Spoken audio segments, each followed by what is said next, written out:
Rabbi syrah li sadri wa yassir li amri wa ahlul 'uqdatam min lisani yafqahu qawli. Subhanaka la ilma lana illa ma 'allamtana innaka antal alimul hakim. Allahumma faqihna fid din wa 'allimna at-ta'wil ihdinas siratal mustaqim. Allahumma rzuqna fahman nabiyyin wa hifdzal mursalin wa ilhamal malaikatil muqarrabin ya fattahu ya alim iftah qulubana futuhal arifin. Allahumma rzuqna rizqan halalan tayyiba wa amalan salihan mutaqabbala. Amin amin ya rabbal alamin. Alhamdulillah. Pertama dan selamanya syukur kita kepada Allah Subhanahu wa taala. Dengan limpah kurnianya dapat kita bersama-sama pada malam ini menunaikan solat maghrib secara berjemaah. Dalam masa yang sama Allah Subhanahu wa taala menghimpunkan kita di dalam satu majlis ilmu. Mudah-mudahan apa yang kita usahakan, apa yang kita kerjakan, apa yang kita laksanakan pada malam ini diberkati, dirahmati dan diredai oleh Allah Subhanahu wa taala. Selawat dan salam ke atas junjungan besar Nabi Muhammad sallallahu alaihi wasallam. Yang saya kasihi lagi saya hormati para imam, para bilal, ahli jawatan kuasa surau serta muslimin muslimat, mukminin mukminat yang dirahmati oleh Allah taala sekalian. Alhamdulillah sekali lagi kita bertemu di dalam pengajian kitab 40 hadis peristiwa akhir zaman. Sebagai mukadimah pertemuan kita pada malam ini tuan-tuan, tuan baru, ingin saya maklumkan satu perkara berkenaan dengan kadar nisab zakat bagi tahun 2022 adalah sebanyak RM20,370. RM20,370. Berkurang daripada tahun lepas. Tahun lepas RM20,500. Tahun ni dia berkurang RM20,370. Mah kita lihat harga mah tahun 2021 ni dia naik turun. Kira time turun tu penuh kedai mah tuan-tuan. PKP ke tak PKP ke, SOP ke, ramai serupa tu juga. Jadi nisab ni pentinglah sebagai refresh balik untuk kita lihat kewajipan kita dalam menunaikan zakat. Maka nisab inilah yang menentukan sama ada seseorang itu layak ataupun tidak mengeluarkan zakat. Jadi inilah dia punya garis panduan dia. Dia punya kadar dia yang kita nak tentukan sama ada seseorang ini layak ataupun tidak mengeluarkan zakat. Jadi kalau kita lihat dalam zakat simpanan, maka kalau simpanan kita bawah daripada RM20,370 baki terakhir, maka tak kena zakat lah. Tapi kalau simpanan kita melebihi daripada RM20,370 yang terendah, maka dikenakan zakat simpanan. Tabung haji kita ada RM23,000, maka dah lebih daripada RM20,370, maka zakat dikenakan ke atas kita. Cuma tabung haji dia keluarkan zakat, setelah. Cuma yang kacau adalah bila mana kita ada simpanan yang lain. Ada BSN, ada Maybank ataupun sama waktu dengannya.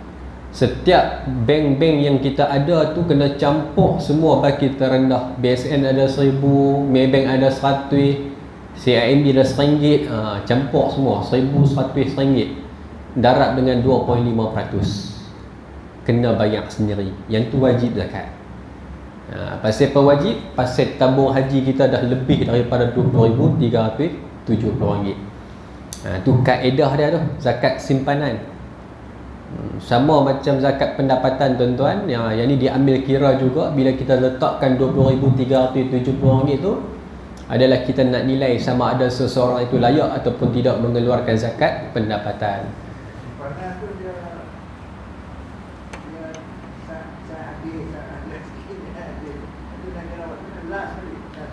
Januari sampai Disember. Kalau bulan Jun yang paling rendah, ambil Jun.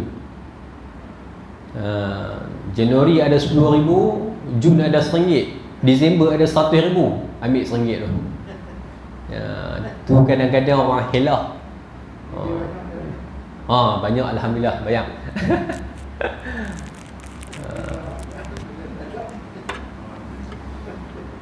Kita tak official lagi tuan-tuan kutipan zakat di negeri Pulau Pinang, tapi kami dah ada angka, nanti kita akan umum tuan-tuan. Alhamdulillah berlaku peningkatan. Kena RM1 darab dengan 25 sen. Tapi janganlah pergi pejabat zakat bayar 2/5 dik. Bayar RM1 lah. Nak cerita kaedah kena. Kalau dia punya tabung haji lebih lah cerita dia.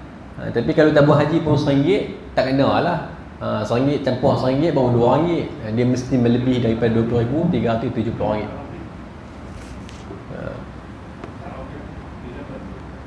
Dia ikut kita lah. Sama ada kita letakkan Januari hingga Disember ke, ataupun Ramadan bertemu Ramadan. Dia ada dua kaedah lah. Ada orang kira Masihi, ada orang kira Hijri. Soalan doktor itu bulan lepas pun saya tak jawab lagi lah. Keputusan fatwa sebab dia ada kadar hari itu berbeza. Kalau kita ikut pada Hijri, dia ada kadar hari dia. Kalau ikut pada Masihi, dia ada kadar dia. Yang paling tepat adalah Hijri. Ikut daripada Ramadan bertemu Ramadan. Tapi siapa yang ikut Masihi, dia tak boleh, dia bukan 2.5%, dia akan jadi 2 something tuan-tuan. Saya tak dapat lagi nak rujuk balik keputusan fatwa yang kami bentang pada awal tahun lepas. Saya cuba cari insya-Allah. Dia angka dia tu dia lari sikit. Pasal hari dia tu semakin dia lari beberapa hari kalau ikut daripada pengiraan Masihi dan juga Hijri. Nanti saya detailkan tuan-tuan insya-Allah. Saya tak naklah tak dapat yang jawapan yang tepat. Biar saya baca tu apa yang mendapat keputusan daripada jawatankuasa fatwa yang kita bawakan baru ni. Baik tuan-tuan, sama macam zakat pendapatan tadi. Kalau gaji 3,000 maka 3 darab 12 36,000. Ada orang gaji 3,000 tak kena lagi. Pasal 36,000 tu tolak dengan 6 item yang dibenarkan tolak. Kita ambil suami 9,000, isteri 3,000, anak 4,000, contoh 4 orang anak. Maka dah 16,000, jadi 36,000 tolak 16,000, 20,000 baki. Maka tak kena zakat pendapatan. Cuma makluman awal, yang 9,000 ni ramai jugalah orang pertikaikan. Kami ni kereta Mercedes kan, mana boleh 9,000 tu sebulan ya. Ni biasa tuan-tuan. Dia kata 9,000 ni sebulan perbelanjaan, mana cukup untuk 12 bulan. Tolakkan sekadar 9,000. Jadi kita dalam pelaksanaan untuk melantik satu pengkaji daripada universiti. Kita sedang buat kajian untuk hawaijul asliyah. Untuk pembayar zakat ni dia ada tolakan berdasarkan tolakan yang terkini. Dia disebut sebagai hawaijul asliyah. Kalau dalam kemiskinan kita sebut hadul kifayah, kadar keperluan dia. Tapi untuk membayar zakat nanti ada tolakan dia lebih tinggi berbanding, mudah-mudahan lah lebih tinggi daripada 9,300 anak ibu bapa KWSP dan juga tabung haji. Dia disebut sebagai hawaijul asliyah. Dalam kami ni sekarang dalam pelantikan, dan insya-Allah bila mana dah dilantik dia akan buat kajian sepenuhnya lah berkenaan dengan tolakan yang dibenarkan dalam zakat pendapatan. Pencen pun kena lah. Ni ramai juga kadang-kadang orang terlepas pandang. Dulu time kerja kerajaan dia bayar melalui potongan gaji. Tapi habis pencen tak bayar dah zakat. Duk pasal ingat pendapatan ni bila bekerja je kena zakat. Tidak. Zakat pendapatan ni apa sahaja pendapatan yang kita dapat kena zakat. Dia disebut sebagai mal mustafad.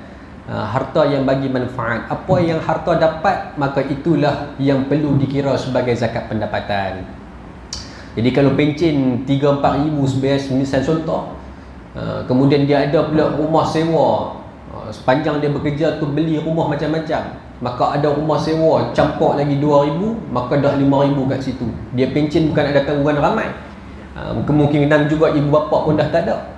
Jadi kena kira dulu baru tahu sama ada zakat wajib dibayar ataupun tidak. Balun lagi bantuan perhatian rakyat, balun campur juga yang tu tuan-tuan. Walaupun dapat sagu hati daripada mana-mana pun campur juga sekali. Setahun barulah kita tahu sama ada kita ni layak ataupun tidak mengeluarkan zakat pendapatan. Wallahu ta'ala alam. Boleh tuan-tuan lah. Cuma KWSP ni dah kurang-kurang tuan-tuan. Cuma kita berlaku peningkatan pada pembayaran zakat KWSP pasal ramai orang buat keluar air citra, air sinar dan sebagainya. Jadi alhamdulillah berlaku peningkatan kepada zakat KWSP di negeri Penang ni. Cuma persoalan masih lagi timbul lah, macam mana nak bersihkan zakat KWSP, macam mana nak bersihkan KWSP sebab dia konvensional. Ramai lagi yang belum sedar tuan-tuan. Bila kami sembang dengan pihak KWSP, ramai lagi masyarakat Islam kita yang belum tukar kepada Islami. Allahu Akbar. Rugi sungguh tuan-tuan. Sama ada tak tahu ataupun tak mau ambil tahu. Ini dua benda yang berbeza. Jadi kalau kita masih lagi carum konvensional, ketahuilah bahawa kita sedang running benda ribawi. Jaga baik-baik. Jadi segera untuk kita tukar kepada Islami tuan-tuan. KWSP Islami. Jadi wang yang kita carum tak payah pembersihan tuan-tuan. KWSP dah keluar kenyataan bidang syariah lepas sebut tak payah. Tapi kalau nak tukar, nak bayar juga ataupun nak clearkan wang-wang syubhah tersebut, maka mereka letakkan satu garis panduan, simpanan mesti melebihi daripada 236,000 baru ada wang syubhah. Bawah daripada 236,000 tu maka tak perlu untuk bersihkan KWSP. Atas pada 236,000 tu dia letakkan pula syarat berapa persen. Jadi panjang. Jadi dia ada cadangan daripada KWSP, tak perlu bimbang lah. Duit tu tak perlu pembersihan sekiranya kita dah tukar kepada Islami. Yang penting kita tukar kepada Islami. Itu cara kita sebagai seorang Islam yang berilmu tuan-tuan. Kena tukar dan jauhkan kita daripada benda yang ribawi. Baik, wallahu ta'ala alam tuan-tuan. Sekadar pertemuan baru ni kita refresh baliklah setiap tahun. Jadi tahun depan pun sama saya akan refresh balik supaya kita senantiasa ingat tentang kewajipan berzakat. Dan kalau ada orang tanya kepada kita tentang zakat pun kita dah boleh cerita dan kita boleh ajarkan mereka bagaimana kaedah nak membuat pengiraan zakat, khususnya zakat pendapatan. Baik tuan-tuan, pada malam ini kita masuk pada hadis yang ke-34, muka surat 73 yang bertajuk Al-Quran akan hilang dan ilmu agama akan diangkat. Tajuk malam ni, salah satu daripada tanda akhir zaman adalah Al-Quran akan hilang dan ilmu agama akan diangkat. An Huzaifah bin Yaman radhiyallahu anhu qala Rasulullah sallallahu alaihi wasallam yadrusul islamu kama yadrusu washyuth thawbi hatta la yudra ma siyamu wala salatu wala nusuk wala sadaqah wala yusra ala kitabillahi fil laylah wala yabqa fil ardi minhu ayah wa tabqa tawaifu minan nasi syaikhul kabiru wal ajuzu yaqulun أدركنا آباءنا على هذه الكلمة لا إله إلا الله فنحن نقول فقال له صلة ما تغني عنهم لا إله إلا الله وهم لا يدرون ما صلاة ولا صيام ولا نسوك ولا صدقة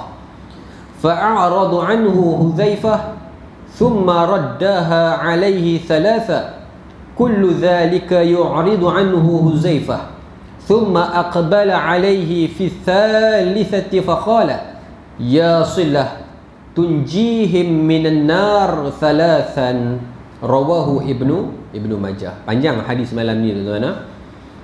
So antara hadis yang panjang jugalah sepanjang kita bertemu dalam 40 hadis peristiwa akhir zaman. Hadis ni tuan-tuan sanad dia kuat dan juga hadis ni adalah hadis yang sahih. Tuan-tuan, hadis yang kita belajar pada malam ni adalah hadis yang sahih. Baik, kita tengok keterangan. Kita tengok artinya. Daripada Huzaifah bin Al-Yaman radhiyallahu anhu berkata, Rasulullah sallallahu alaihi wasallam bersabda, Islam akan lenyap seperti lunturnya warna pakaian yang telah usang, sehingga sampai suatu waktu nanti di mana orang yang sudah tidak mengerti lagi apa yang dimaksudkan dengan puasa dan apa yang dimaksudkan dengan solat dan apa yang dimaksudkan dengan nusuk yakni ibadah dan apa yang dimaksudkan dengan sedekah.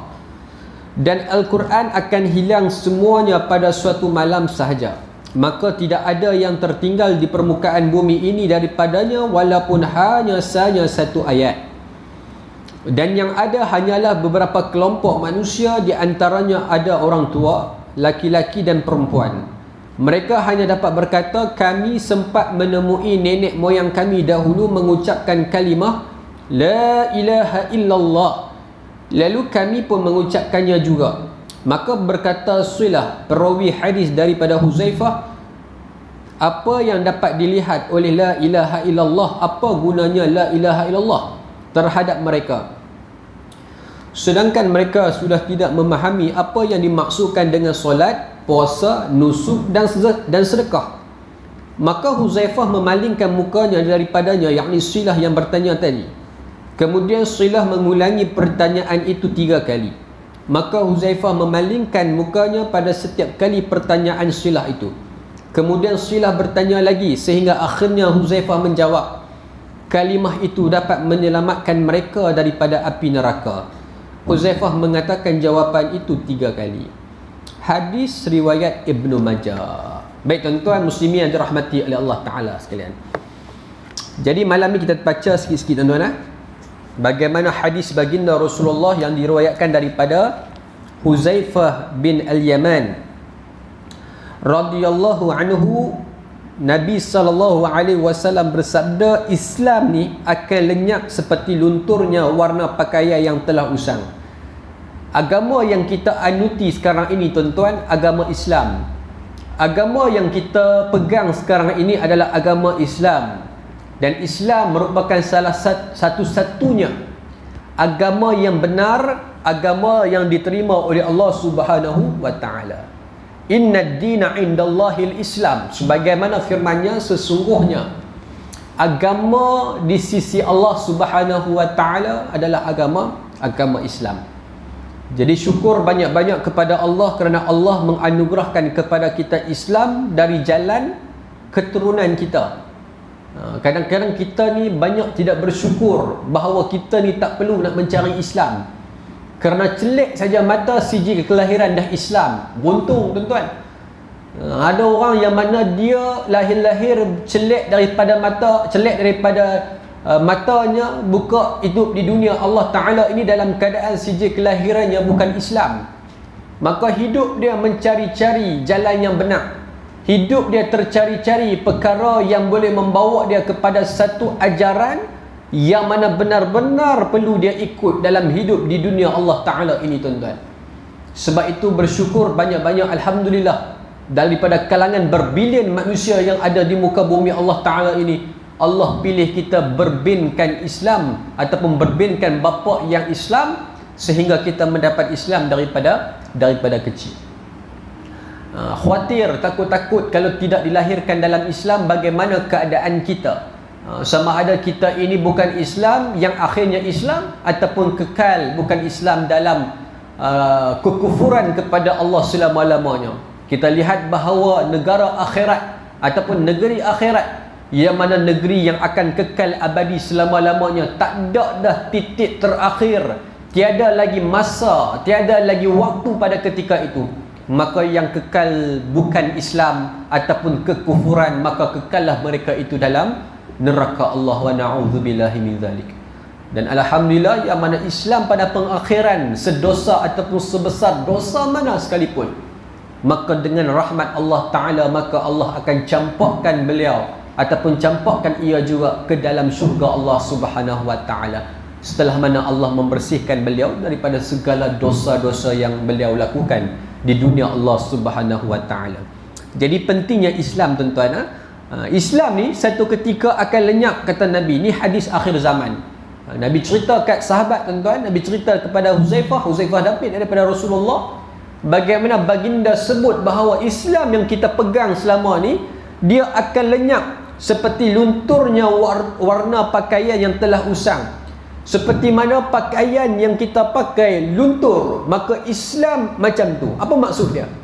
Kita ada satu pakaian rasmi, pakaian yang kita suka. Contoh kata pakaian batik, baju batik kan. Baju batik ni corak cantik, kita cukup suka. Mai setiap hari Khamis ya mesti kita nak pakai baju batik ni. Walhal kita ada baju batik macam-macam ni. Tapi disebabkan kita terlampau sayang pada warna dan corak baju tersebut sampai kita pakai berkali-kali pada setiap minggu baju tu ya. Contohlah saya bagi. Maka kita bila pakai basuh, pakai basuh, pakai basuh, pakai basuh, pakai basuh, agak-agak apa yang akan terjadi pada baju tersebut? Lama kelamaan baju tersebut dia luntur, luntur, luntur sampai satu tahap dia boleh jadi koyak, tuan-tuan. Pasal duk kena sabun, duk kena washing machine dan sebagainya, satu ketika boleh jadi koyak. Bagaimana pandangan kita terhadap baju tersebut? Itu persoalan pertama. Bagaimana pandangan manusia yang lain terhadap baju tersebut? Kalau kita nak bagi hadiah baju yang luntur, baju yang lenyap, baju yang lusuh kepada seseorang, agak-agak dia terima ataupun tidak? Dia terima. Kalau jenis hati orang yang jaga perasaan ni, dia terima. Tapi dia pakai tak pakai? Dia tak pakai, tuan-tuan. Pasal baju teruk dah, baju dah lusuh dah, baju dah tak menarik dah. Maka baju tu dianggap dia sebagai kain buruk ya. Maka begitulah Islam di akhir zaman. Bagaimana manusia memandang Islam tu seperti pandangan yang tak lawa. Maksud kata seperti mana pakaian yang lusuh, seperti mana bila kita lihat dia tak terpesona. Islam pada ketika itu umpama macam masing-masing tak hiraukan apa lagi agama Islam. Jadi Islam begitulah di akhir zaman, yang mana manusia melihat Islam itu sebagai tak ada apa, sebagai satu agama yang tidak perlu diikut, ataupun kalau dia Islam tapi tak perlu nak amalkan apa yang diajarkan oleh agama Islam. Maka itulah ujian di akhir zaman satu ketika, tuan-tuan. Islam sampai tahap tu, yang mana orang tidak tertarik dengan agama Allah, tuan-tuan. Allahu Akbar. Risau kita. Kita hidup pada zaman yang masih lagi ada pengajian-pengajian agama. Alhamdulillah, tuan-tuan. Masih lagi ramai yang tertarik dengan Islam, masih lagi ramai yang bukan Islam memeluk agama Islam. Alhamdulillah. Maka kita masih lagi fasa-fasa yang memang manusia ini masih lagi tertarik. Tetapi kita kena ingat juga bahawa sebenarnya kita berada pada zaman yang manusia semakin alpa dan semakin leka daripada menerima ajaran Islam yang sebenar. Kita lihat bagaimana manusia sekarang ni dah kurang keserokan ataupun kurang kegairahan dalam menuntut ilmu. Semakin lama semakin ramai yang lari daripada majlis ilmu. Maka itu tanda sebenarnya kita dah nak ke arah akhir zaman, ke arah di mana yang baginda sebut Islam semakin lama akan semakin lenyap, seperti mana lunturnya warna pada pakaian. Manusia suka berfoya-foya, manusia suka bersenang-senang, manusia lebih suka keseronokan daripada majlis ilmu, suka konsert dan sebagainya. Maka ini semua tanda-tanda ataupun bunga-bunga yang kita ke arah yadrusul Islam kama yadrusu syayyu thawbi, iaitu seperti mana lunturnya warna baju. Sehingga sampai suatu waktu nanti di mana orang sudah tidak lagi mengerti apa yang dimaksudkan dengan puasa dan apa yang dimaksudkan dengan solat, dan apa yang dimaksudkan dengan nusuk, dan apa yang dimaksudkan dengan sedekah. Tu dia, tuan-tuan. Sampai satu tahap manusia kata Nabi yang kata dia tu Islam ataupun keturunan dia Islam, tapi sampai tahap mereka ni tahu Islam hanya sekadar pada nama, pada amalan tu tak ada siapa dah yang boleh amal, ataupun siapa pun tak mau amal dah ajaran Islam yang sebenar. Sedangkan yang baginda sebut ini adalah perkara-perkara sebahagian daripada rukun Islam. Nak jadi Islam mesti pasak dengan syahadah, nak jadi Islam mesti pasak dengan solat, nak jadi Islam mesti pasak dengan puasa, mesti pasak dengan zakat, mesti pasak dengan haji. Maka 5 benda ni wajib ada.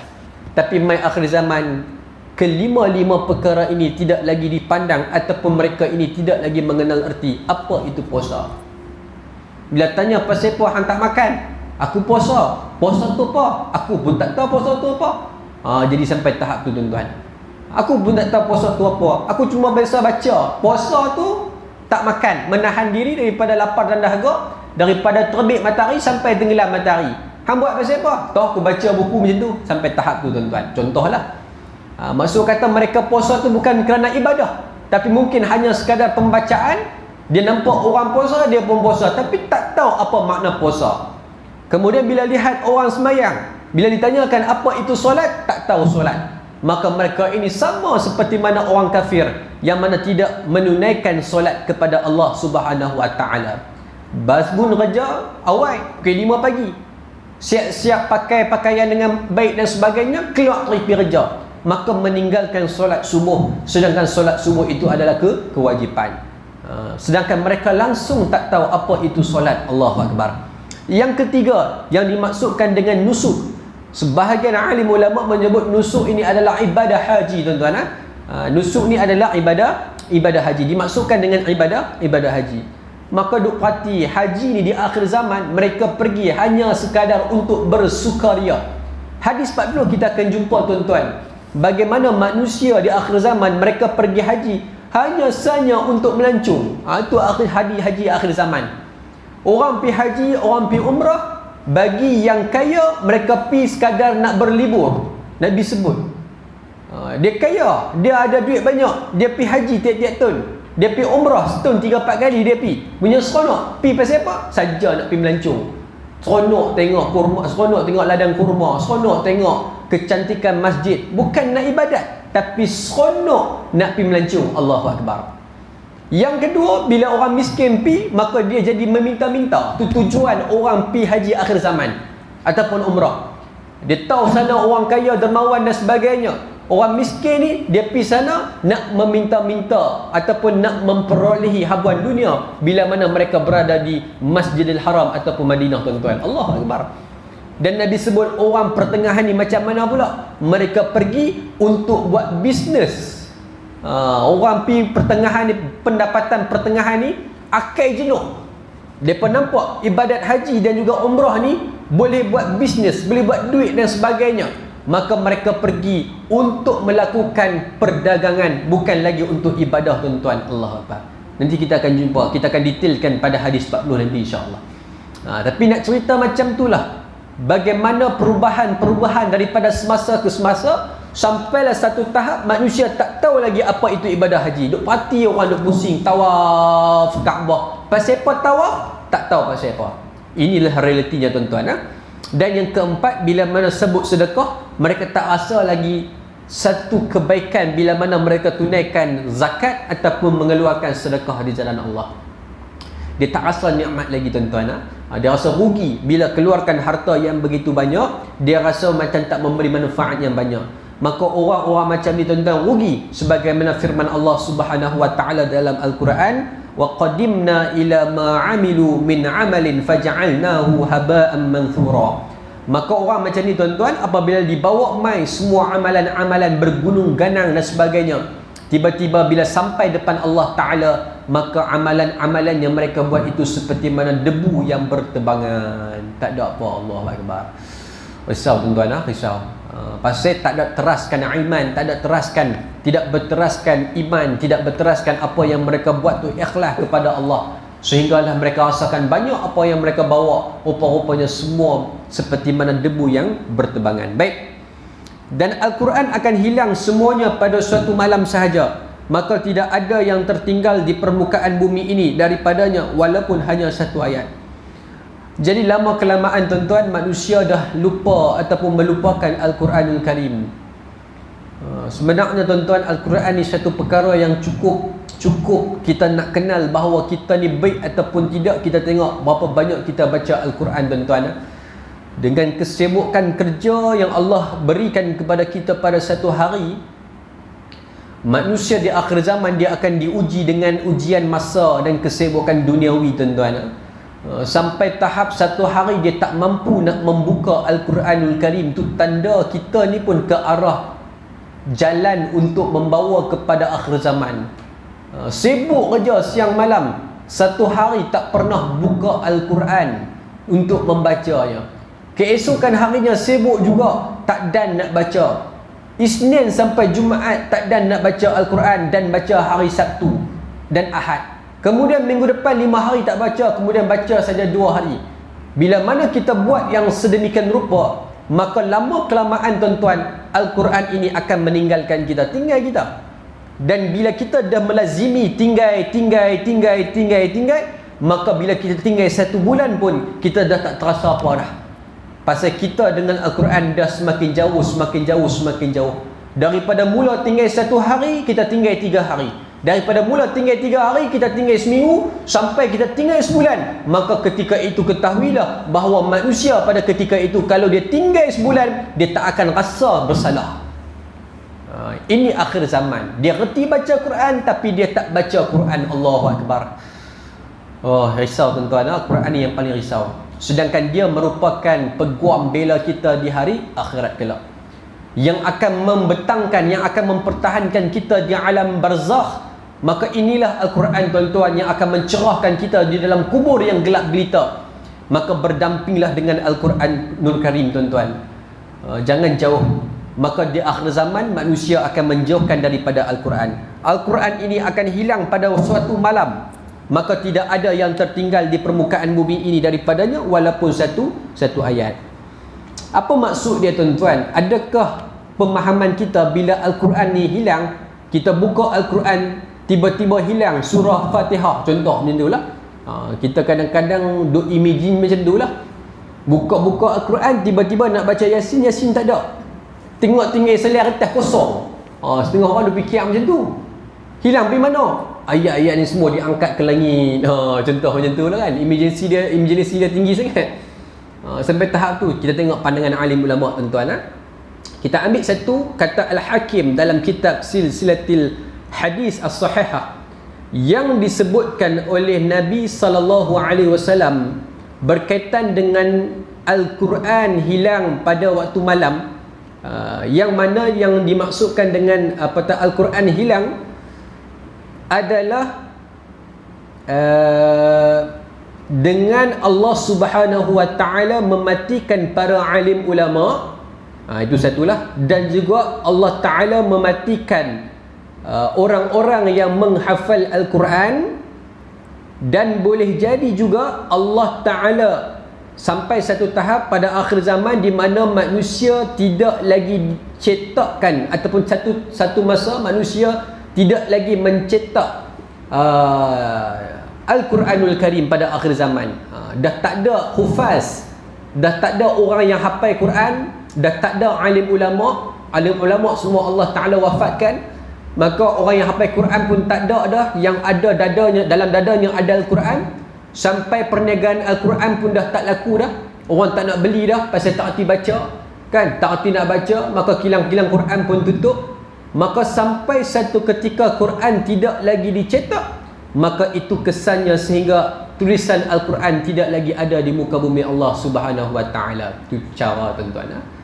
Bagaimana Allah Ta'ala mengangkat Al-Quranul Karim. Jadi ketika tu orang dah tak erti nak baca, orang dah mula tak mengetahui isi Al-Quran, orang yang hafal Quran pun tak ada, maka Al-Quran pun orang tak pandang. Orang lebih suka baca komik dan sebagainya, sebagai contoh novel ke apa ke, orang suka baca tu lagi.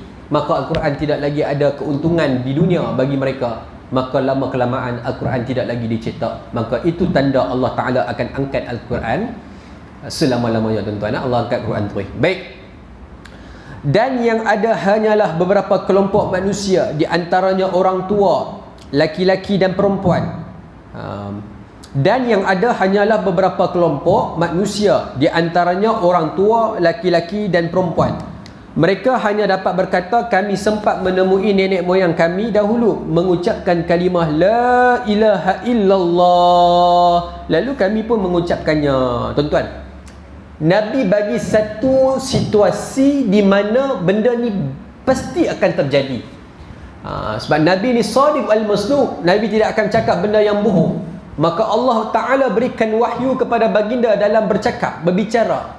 Maka Nabi sebut bahawa akhir zaman nanti manusia ni yang ada antaranya orang tua-tua, bila ditanya kepada mereka tentang Islam, maka mereka akan menjawab, dulu nenek moyang kami. Tuan-tuan faham situasi? Yang tanya tu pun tua dah. Yang muda, geng-geng muda ni mai jumpa satu orang tua ataupun cari orang yang paling tua dalam kampung. Maka bila tanya orang yang paling tua dekat kampung tu, tuan-tuan, apa yang makcik faham tentang Islam, maka makcik tu jawab apa? Dulu nenek moyang kami, nampak je dalam cerita dia berapa punya lapisan tu. Nenek tu pun kata dulu nenek moyang kami, maksud kata dah berapa generasi pernah menyebut Islam tu adalah la ilaha illallah. Dulu mereka pernah mengucapkannya dan aku mengucapkan dengan kalimah la ilaha illallah. Punya jahilnya zaman tu tuan-tuan, sampai tahap tu. Sampai tahap di mana orang tak tahu lagi Islam, yang tahu hanyalah generasi demi generasi yang menyebut bahawa la ilaha illallah itu menandakan dia tu adalah Islam. Maka berkata Silah, yakni perawi hadis. Silah ni nama orang tuan-tuan. Ada orang tanya Huzaifah. Dia pun dia tanya kepada Huzaifah, perawi hadis, apa yang dapat dibuat oleh la ilaha illallah. Maka kata Silah ni kepada Huzaifah, apa guna la ilaha illallah? Apa pentingnya, apa manfaatnya la ilaha illallah terhadap mereka, sedangkan mereka sudah tidak memahami apa yang dimaksudkan dengan solat, puasa, nusuk dan sedekah.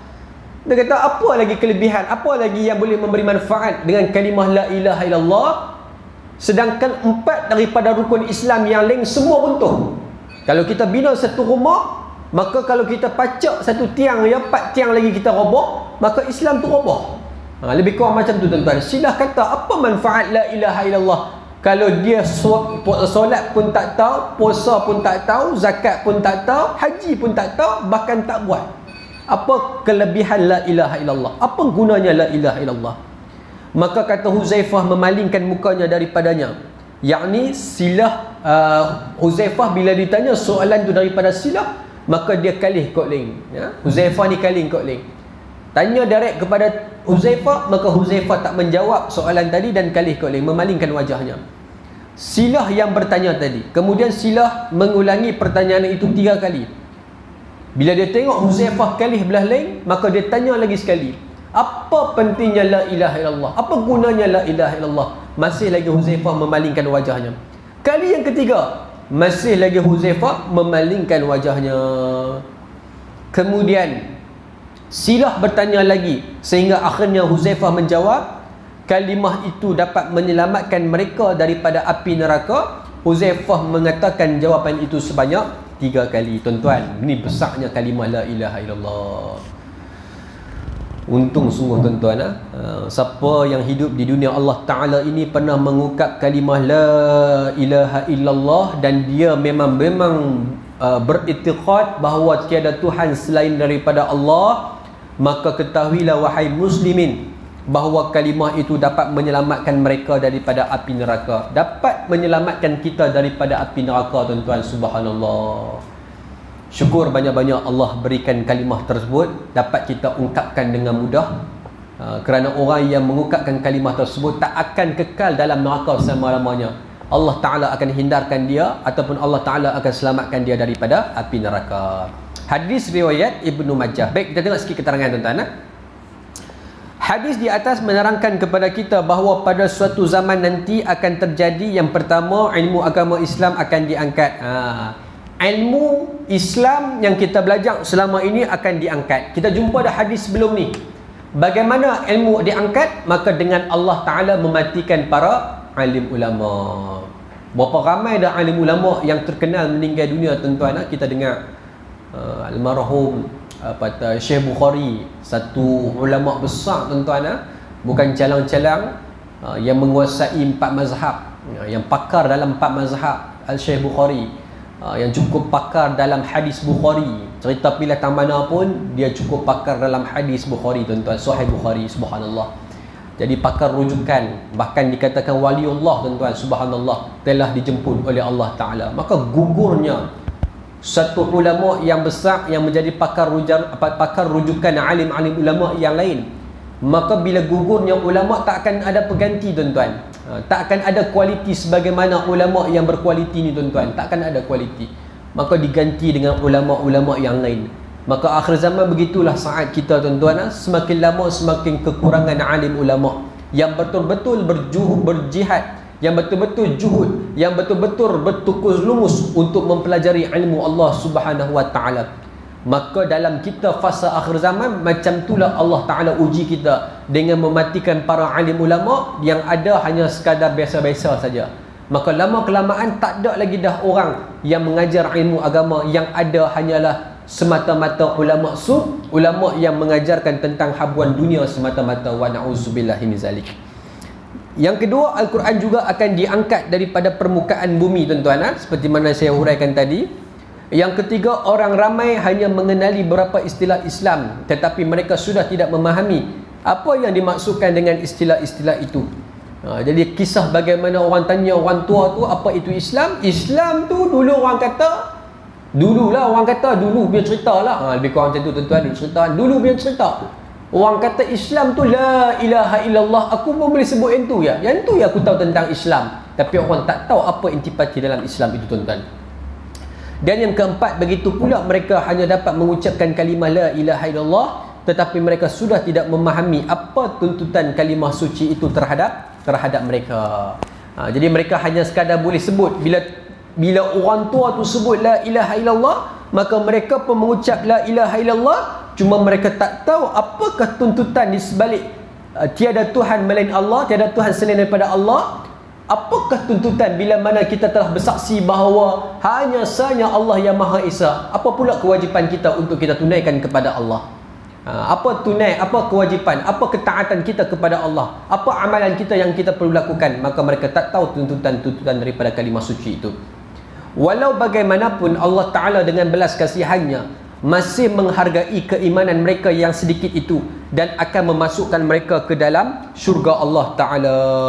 Kata almarhum kitab, tuan-tuan, pengarang kitab, walau bagaimanapun Allah dengan sifat Rahman dan Rahimnya, maka Allah Ta'ala tetap akan memasukkan mereka ke dalam syurga walaupun mereka hanya sekadar menyebut kalimah la ilaha illallah.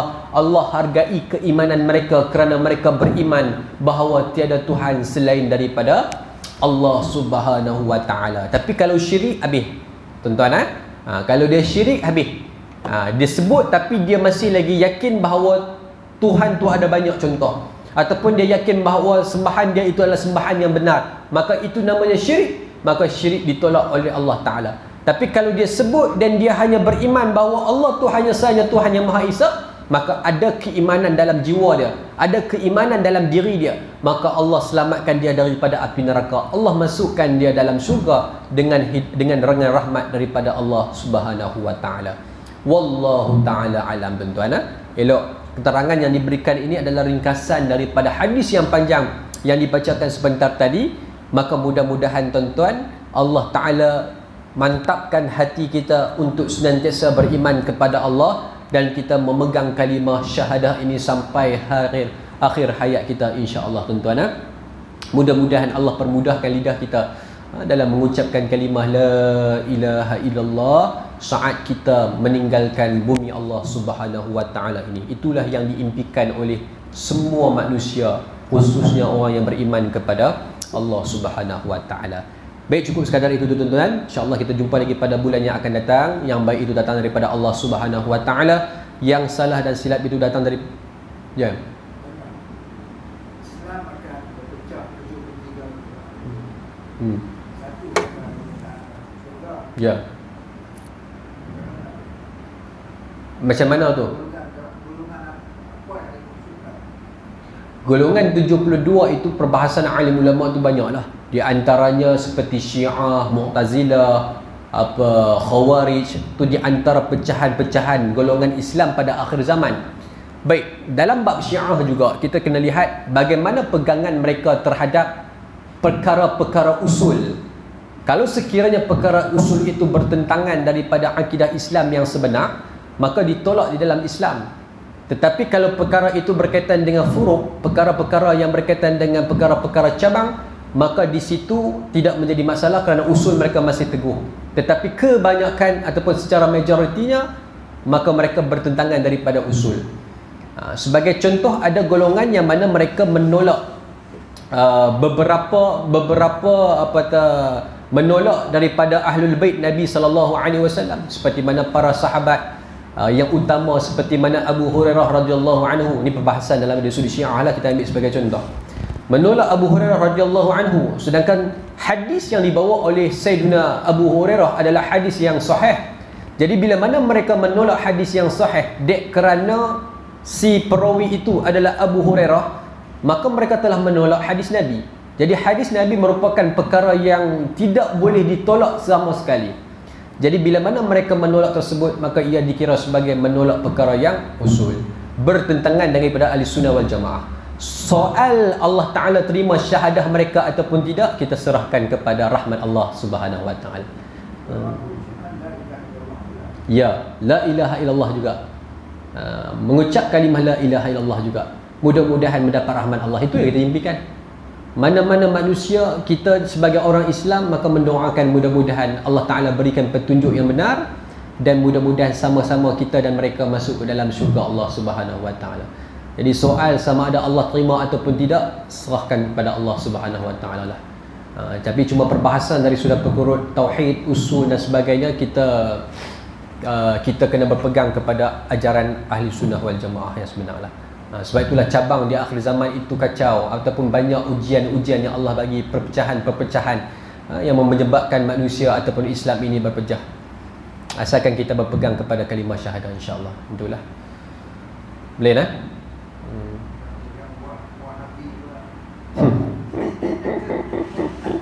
Yang tu tak nak komen lebih-lebih lah itu.